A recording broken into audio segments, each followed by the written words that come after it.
Assalamualaikum warahmatullahi wabarakatuh. Pada video kali ini, saya akan menjelaskan tentang proses spermatogenesis, oogenesis, dan fertilisasi. Yang pertama yang akan saya bahas yaitu proses spermatogenesis, di mana spermatogenesis merupakan pembentukan dan perkembangan sperma yang berlangsung secara terus-menerus dan dalam jumlah besar pada laki-laki dewasa. Proses ini terjadi ketika seorang laki-laki sudah mengalami masa pubertas dan proses ini terjadi di dalam testis. Proses yang pertama yaitu ketika sel induk atau spermatogonium yang bersifat diploid membelah secara mitosis menghasilkan spermatosit primer yang bersifat diploid, atau sel anakannya memiliki jumlah kromosom yang sama seperti induknya, yakni 23 pasang kromosom. Lalu, spermatosit primer akan membelah secara meiosis 1 hingga menghasilkan dua sel anakan yang disebut spermatosit sekunder yang bersifat haploid, atau memiliki jumlah kromosom setengah dari jumlah induknya, yakni 23 kromosom. Lalu, spermatosit sekunder masing-masing akan membelah hingga dihasilkan dua anakan. Proses ini disebut meiosis 2. Jadi, pada meiosis 2 dihasilkan 4 sel anakan yang disebut spermatid yang bersifat haploid.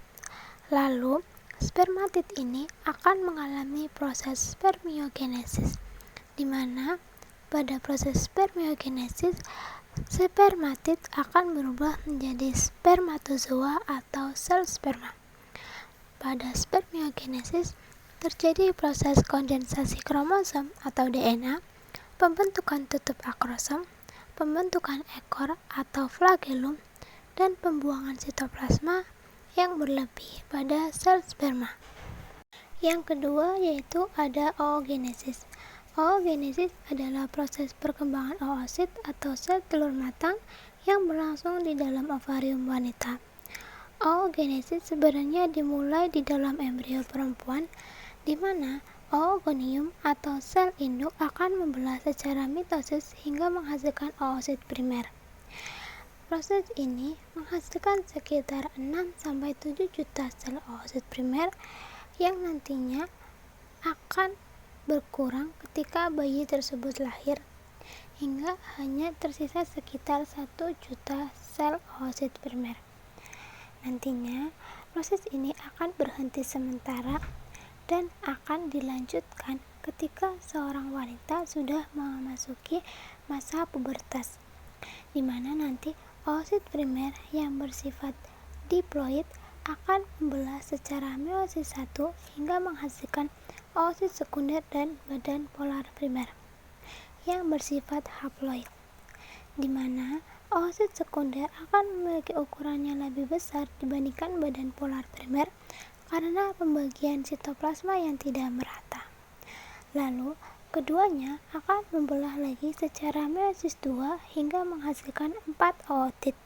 Ootit ini memiliki sifat haploid atau memiliki jumlah kromosom setengah dari jumlah sel kromosom induknya, di mana nantinya hanya ada satu ootit yang akan berubah menjadi ovum atau sel telur matang, sedangkan ketiganya akan disebut sebagai badan polar dan akan melakukan redegenerasi atau diserap kembali ke tubuh, sehingga pada proses oogenesis hanya dihasilkan satu ovum.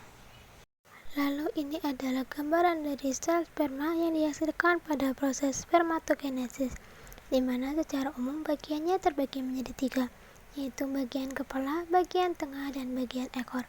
Pada bagian kepala terdapat nukleus dan akrosom, di mana akrosom ini mengandung enzim hyaluronidase yang berfungsi menghancurkan asam hyaluronat pada ovum. Lalu ada nukleus. Nukleus ini berisi materi genetik atau DNA yang diturunkan dari sel induknya. Pada bagian tengah, ini merupakan perpotongan antara kepala dengan ekor. Pada bagian tengah atau leher ini terdapat mitokondria yang berfungsi sebagai tenaga agar sel sperma dapat mencapai ovum. Lalu, pada bagian ekor atau membran plasma disebut juga sebagai flagellum, merupakan alat gerak pada sperma yang memungkinkannya berenang menuju sel telur. Ini adalah gambaran dari ovum atau sel telur yang dihasilkan dari proses oogenesis tadi, di mana pada ovum ini terdapat nukleus. Nukleus berisi materi genetik atau DNA yang diturunkan dari induknya yang nantinya akan bergabung dengan DNA pada sel sperma pada proses pembentukan zigot. Lalu ada first polar body. Ini adalah produk sampingan pada saat proses pembelahan dan biasanya nanti akan melakukan degenerasi dan diserap kembali oleh tubuh. Lalu ada sitoplasma. Sitoplasma ini nantinya berperan sebagai nutrisi pada saat perkembangan embrio. Lalu ada corona radiata. Corona radiata ini merupakan sel-sel folikel yang mengelilingi ovum yang berperan sebagai nutrisi ovum. Lalu ada zona pellucida. Zona pellucida ini merupakan lapisan pelindung yang mengatur ovum dan mengatur penetrasi sel sperma agar tidak lebih dari satu kali.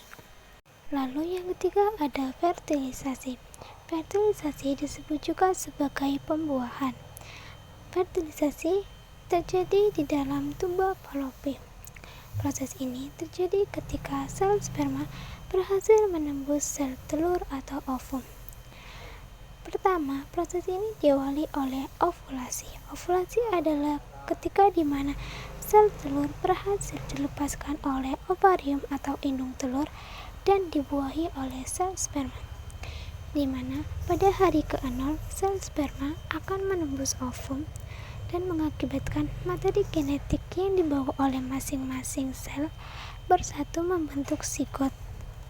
Lalu pada hari ke-1 hingga hari ke-4 terjadi pembelahan mitosis yang berulang-ulang sehingga dihasilkan embrio derapan sel. Lalu pada hari ke-5 terjadi pemadatan sel menjadi morula. Lalu pada hari ke-6 rongga sela-sela iner sel akan merembes cairan menembus zona pellucida membentuk ruang antar sel. Lalu morula ini nantinya akan berubah menjadi blastokista. Blastokista ini nantinya akan bergerak mendekati rahim, di mana pada hari tersebut rahim sudah mempersiapkan diri melakukan sekresi agar nantinya sel telur tersebut dapat menempel pada endometrium atau dinding rahim, sehingga pada hari ke-7 sampai 10 blastokista tersebut akan berubah menjadi blastosis dan akan menempel pada endometrium. Proses penempelan tersebut disebut sebagai implantasi.